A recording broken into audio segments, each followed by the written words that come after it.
Thank you. My name is Edna DeVore, and I work for the SETI Institute. How many people have heard of SETI? Oh, about half. It stands for the Search for Extraterrestrial Intelligence. We're the scientists and engineers that make our living looking for ET, which is pretty cool. And so what I'm going to talk to you about today is that search and my own personal journey to where I am now. I'm an astronomer, I'm an educator, but more than that, I feel like I'm an explorer. And I need the clicker so I can advance the slides. Somebody has it, or would you just put the next one up? Okay. Amber's helping me out today. There we go. Amber, would you just go ahead and advance it, please? Thank you. When I was a little girl, I lived in a very dark place. There was about 50 or 60 people in my town. It was about 60 miles north of Lake Tahoe in the High Sierras. And so I lived in the natural world. The most important thing to me was what was outside the house, not what was inside the house. We didn't have a television. And so the natural world became the environment that I grew up in. And when I wanted to walk outside and see the stars and the moon and the planets at night, all I had to do was turn off the front porch light and walk out because there were no street lights. Today I think that many people don't have that where they live, but you can find it. And you can see these kinds of skies if you simply go away from the city, up to the mountains in California, over to Nevada, places like that. This is what inspired me to be curious about life beyond the Earth and what would be ultimately take me to the career I'm in today. It's just this wonderful sky. So, when I was 10 years old, human beings launched the first spacecraft that orbited the planet. Sputnik was an object about the size of a basketball. It's a little bit blown up here. And that was in 1957. That probably seems like an eon ago to you guys. But to me it was tremendously exciting. And my dad took me outside and we watched this little beam of light just cross the sky. It was this little tiny moving object, and people had never done that before, and I thought that was pretty exciting. I was in the 5th grade, so I wrote this report about someday I'm going to work for NASA. My mother saved it for me. She gave it to me about 10 years ago. I thought that was great fun. Moms do special stuff like that for people.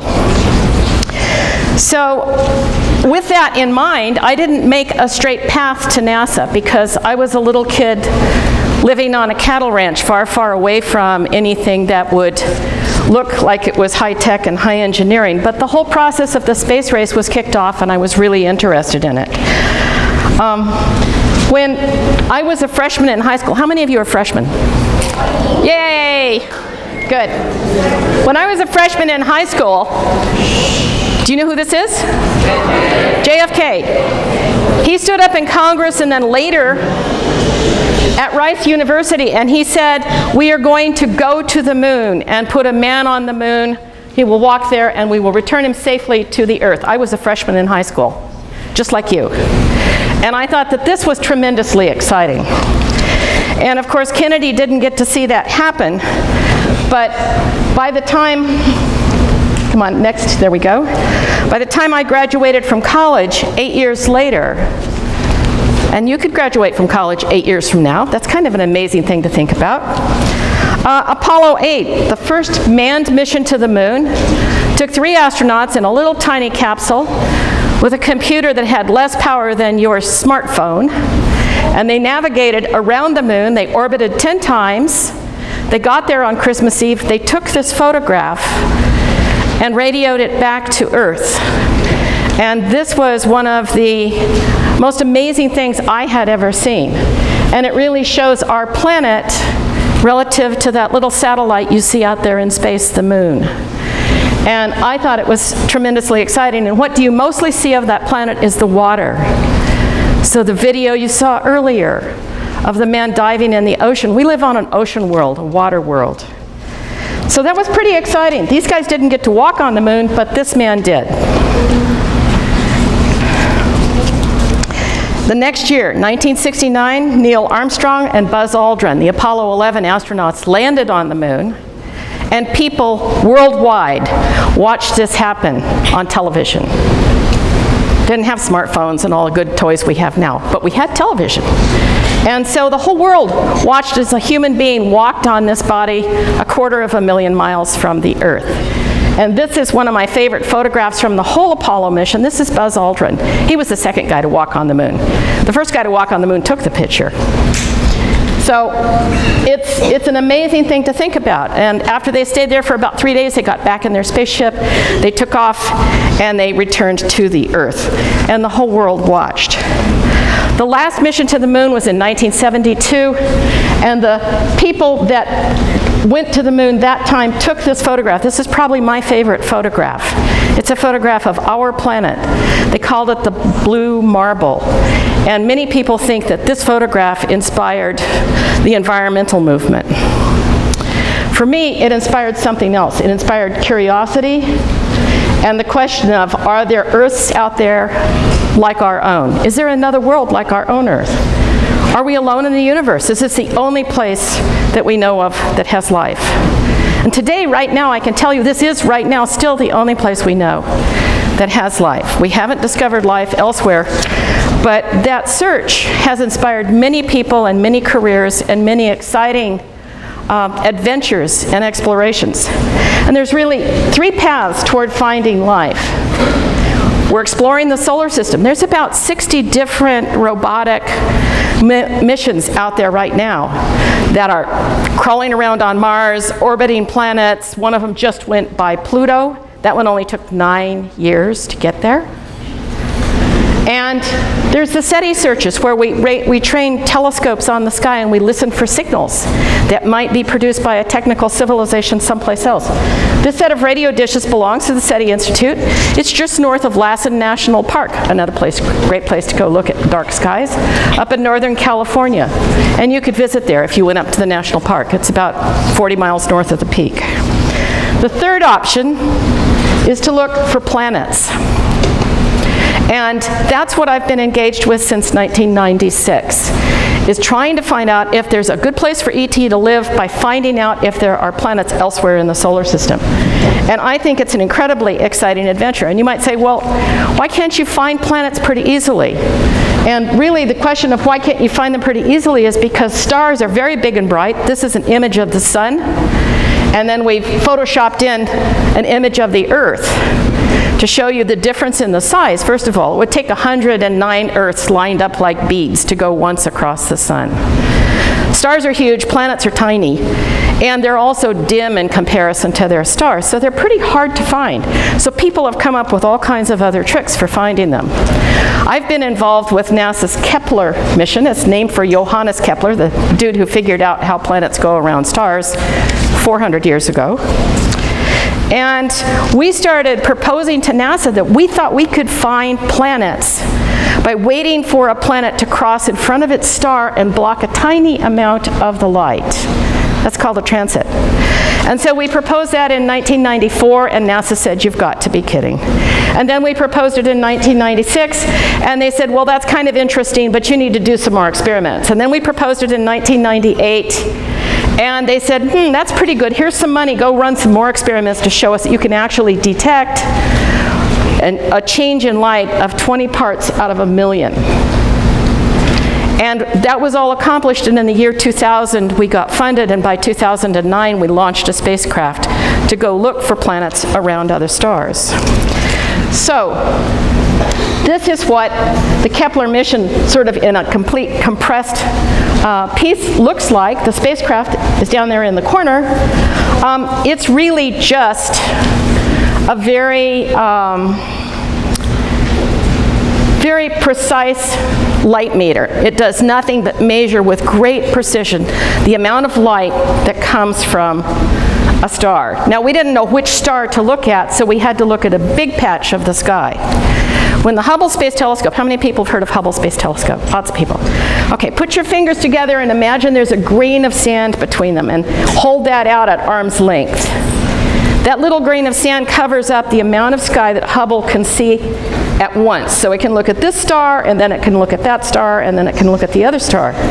We needed to look at a whole bunch of stars all at the same time. So we built a completely different kind of camera that actually has the amount of light, the amount of sky it would cover at once is about the same as holding your hand up like this. Instead of the grain of sand, it's everything your hand could hold up with your fingers extended. And this is an image of the camera. How many people in here have a smartphone? Lots of smartphones, right? Your smartphone can take a picture that's 2 megs, 3 megs, right? Megabytes? How many? 4? 24, cool. When we built this, the best smartphones could take like 500 kilobytes, maybe a meg. This is a 96 megabyte camera that took a picture of the sky every 6 seconds and stashed it on a computer on board, sorted through it, and once a month we would pull the data down from it. So the footprint that you see over there on the screen that looks like a little checkerboard, our spacecraft was measuring the light from all of the stars inside that checkerboard every 6 seconds and counting up all of those little particles of light that are called photons to look for that moment when the light dipped to reveal a planet. And Amber, if you'd make this animation run, that would be great. This is really what we were looking for. We were waiting for the planet to cross in front of the star, and as it did, we would record the light we got from the star. We wouldn't see the planet because the star is still just a speck in the sky, but we could measure how much light came from the star, and that could reveal the planet. Now in science, if you do that once, that's nice, but you need to be able to confirm what you've found to really call it good evidence that you have a planet. It could just be a fluke in your machinery otherwise. And so we really wanted at least 3 consecutive transits. And that meant we had to look for a long time, because if you were far, far away looking back at the Earth, waiting for the Earth to cross the sun to pick us out, it only does that once a year. So it would take 3 years to get 3 transits. And the Kepler mission was designed to run for 4 years in hopes of finding an Earth-like planet around a sun-like star. This is what the data looks like before it's well scrubbed. But you can see if we stack up all the data, there's a little dip here. I don't know the name of this planet. I thought you'd just like to see what science data looks like. Next. So what we had to do once we had all that data was sort through it. We had to get rid of anything that had to do with machinery glitches. We needed to find out whether or not it was actually the single star we were looking at or something behind it. And so we took all kinds of other observations, ground it through NASA's biggest computer down at Ames Research Center, and out popped some planets. Next. And so let's review what's happened with finding planets. When I was your age, we didn't know about planets any place except our solar system. In 1989, the first planet was found by a guy named Dave Latham. And now if you can run this animation, you'll see this chart start to populate. And what you'll find, these guys got a Nobel Prize, is that mostly we were finding planets the size of Jupiter, really big stuff. All these blue dots were the first ones found. And so for a long time, scientists thought, well, all we can find is big planets. There must just be big planets. You know, the ones like the Earth must be really exceedingly rare. And then the Kepler mission went up and observed for 4 years, and the yellow dots are what Kepler found. Okay? So all of a sudden, what are the most common kind of planets? They're little ones like us. And let's see how those stack up.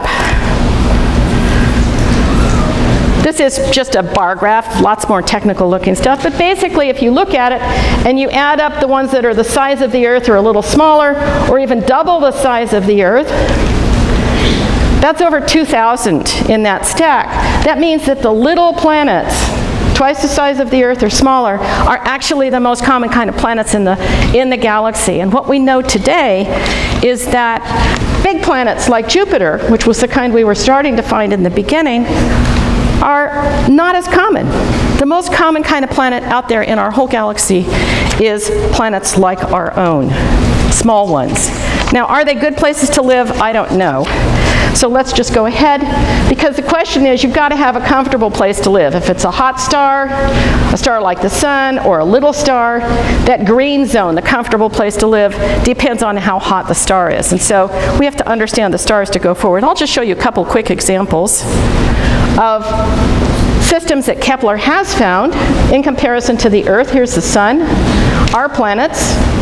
You know, Venus is too hot, Mars is too cold, the Earth is just right. It's kind of like the Goldilocks story. You guys know about that, the too hot and too cold porridge. We live in the nice place. Kepler 62, which was the 62nd planet-bearing system we found in the catalog, seems to have planets that could fall into that zone. Next.